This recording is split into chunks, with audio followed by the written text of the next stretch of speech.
Hello, my name is Nicole Barreras, and this is a quarantine prototype for my project Connections. I ended up creating two versions of my Cannection project, a physical prototype and a digital. Ultimately, when I am able to leave my house, this is the ultimate goal for this project. A physical installation with a wooden box that resembles an old telephone booth, accompanied by ambience light that emerges from tin cans. Because of the current situation, I turned my attention into making a digital version of this project that could be shared online. And for the physical aspect, I scrambled together the few resources I had and created a very rough physical prototype using cardboard, tin cans, and an Arduino. Let's walk through this version first. For starters, let me explain what Cannection is. In this project, you are presented with a machine that resembles an antique telephone booth, but instead of a telephone, there is a tin can, to reference the playful two tin cans and a string way of communication. You will make a phone call to the numbers provided using the keypad, and you will hear messages from people living through COVID-19 maintaining their connections by communicating with each other through fun stories, heartwarming messages, or a simple "I'm here." Take a look at how it works.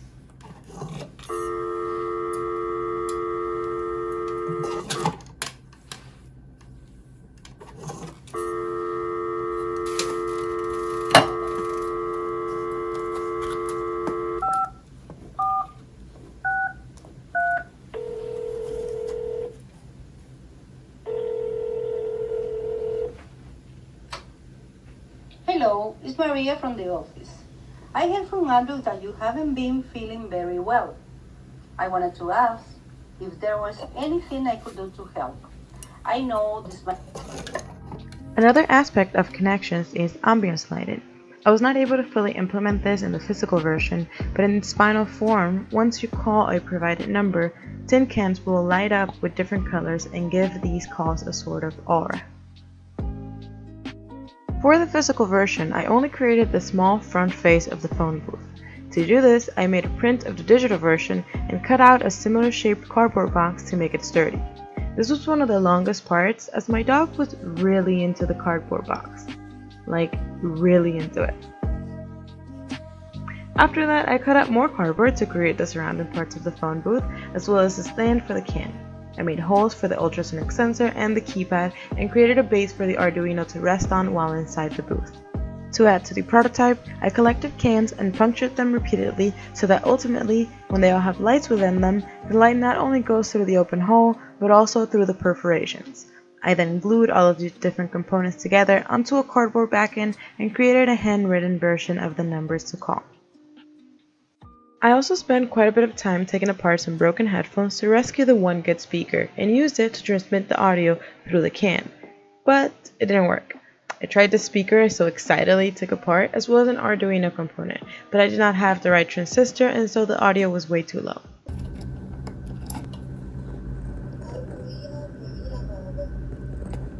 So that was how the physical version of Cannection turned out.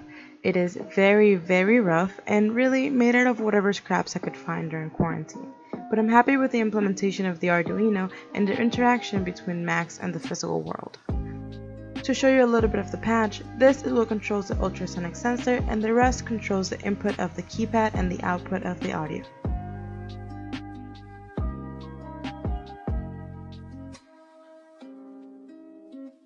So now onto the digital version. The digital version began as a suggestion from a classmate who mentioned that the premise of this project would be needed now more than ever. I created and textured the digital model in Cinema 4D and then masked out the individual keys of the keypads in Photoshop to create buttons. I played around with how I wanted the ambience lighting to work in the digital version and ultimately landed on soft moving colors in the background created in After Effects. I downloaded audio clips of key sounds, dial tones, etc. and edited them down, and I will spare you more details because really it mostly looked like this.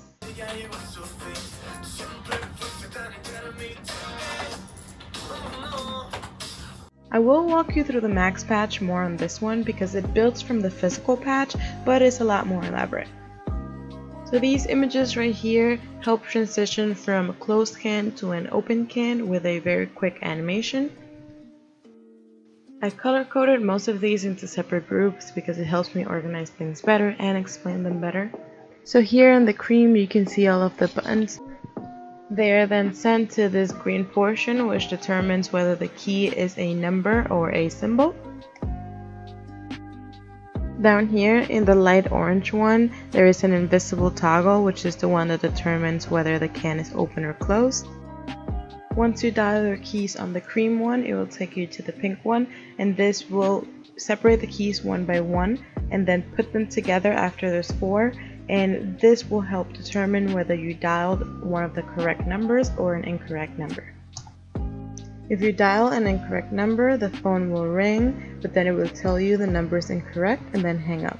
If you dial a correct number, then the phone will ring, it will take you to one of the audio clips, and once it's done, it will hang up. The light purple determines whether you completed your call or didn't. If you didn't complete your call, it will tell you that you didn't and hang up the phone. The light pink determines the key sound, so depending on which key you press, you will get a different sound for it. This is the volume for it, and then these are the controls for the background videos. This right here determines whether you can see the keys being dialed or not, and these are the instructions that appear at the beginning. And this is how the presentation looks, and this is how the presentation looks locked.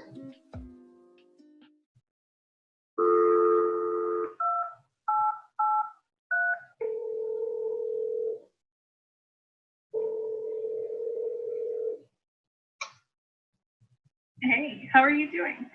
Because I think I may be going crazy. Being a mother to a 4-year-old during this quarantine is rather interesting. Yesterday, Jonah decided that pants are no longer a requirement, which, fine by me. That's a quarantine trend I can get behind. However, thank you for watching my video on my interactive installation project, Cannection. I want to say a special thank you to my family and friends who all became voice actors for this project. It was a very funny thing to connect over, and it made this project feel so much more meaningful. Stay safe and healthy, and hopefully we will all be able to see each other soon.